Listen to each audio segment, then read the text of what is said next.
My name is Tim and welcome to The Decent Garage. This is the first episode of Ask Decent Garage. In these episodes, I'll be taking your questions and answering them as best as I can. Now, I don't proclaim to know everything, so I want your interaction in the comments as well.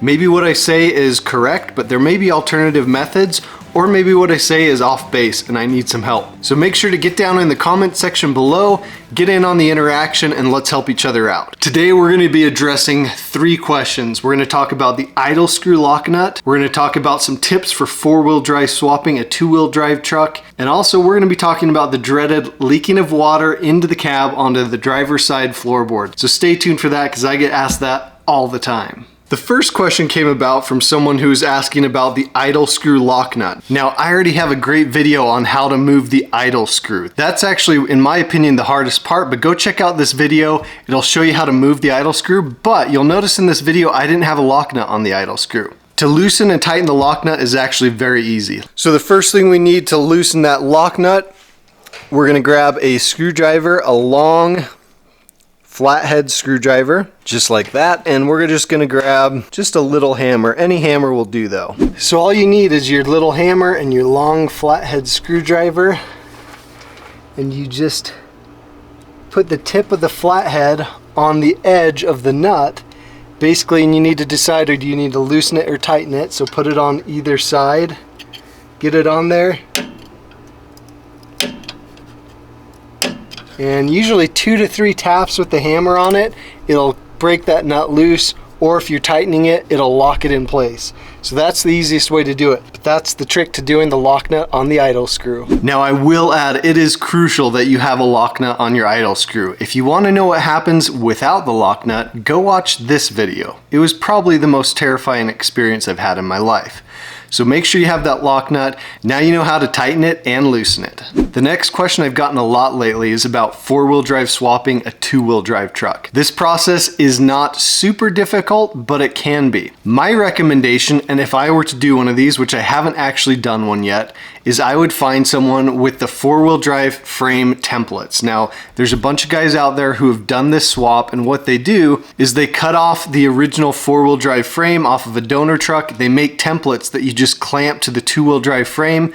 You can mark all the spots that you need to drill, and so you just basically have to cut all the 2-wheel drive rivets out. It's a lot of work, and then you have to drill new holes for the 4-wheel drive cross member and for the spring perches. Again, it's not super difficult, but it can be done, and it is much more doable with that template. But you gotta network with guys, gotta find someone local to you that may have one, so that's the best way to do that.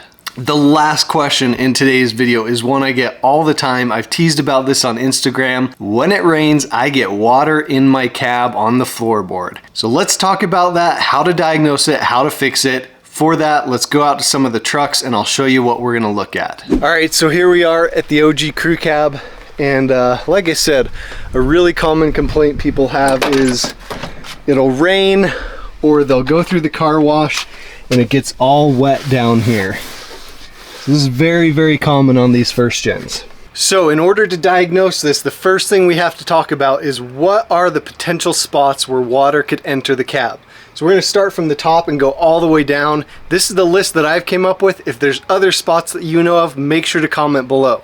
So first, if you have cab lights, the cab lights can leak, go into the inner roof, come down the A-pillar, and that can leak down onto the floor. Second, if your drip rail is rusted, that can leak into the inner cab, come down your A-pillar, and that can leak on the floor. Third is the gasket for the windshield. That's very common for this to leak and not seal here or here. So that's third.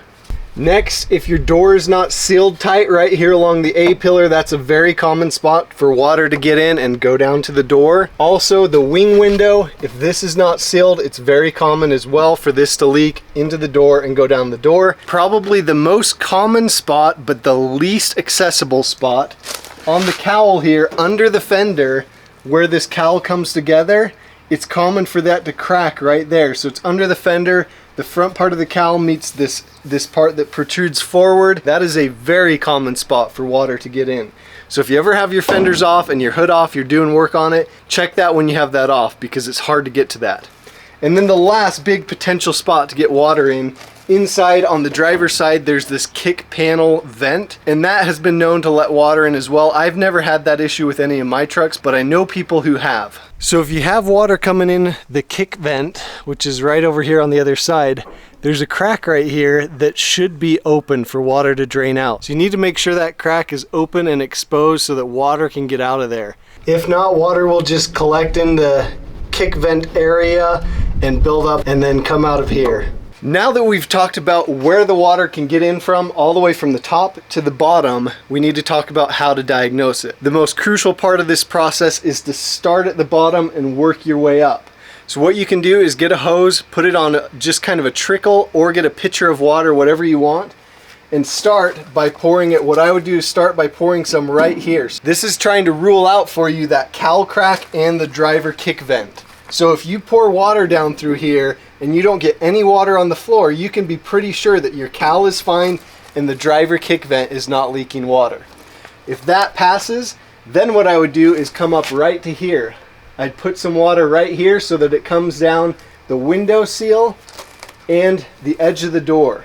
That'll give you the idea if it's either of those two. It may also get the wing window as well, but again, that's just helping you out in the diagnostic process. If you get water on your floor from doing that, you can be sure that it's one of those three things. If you don't get water on the floor doing that, then you go up to the top level, you do cab lights and the drip rail.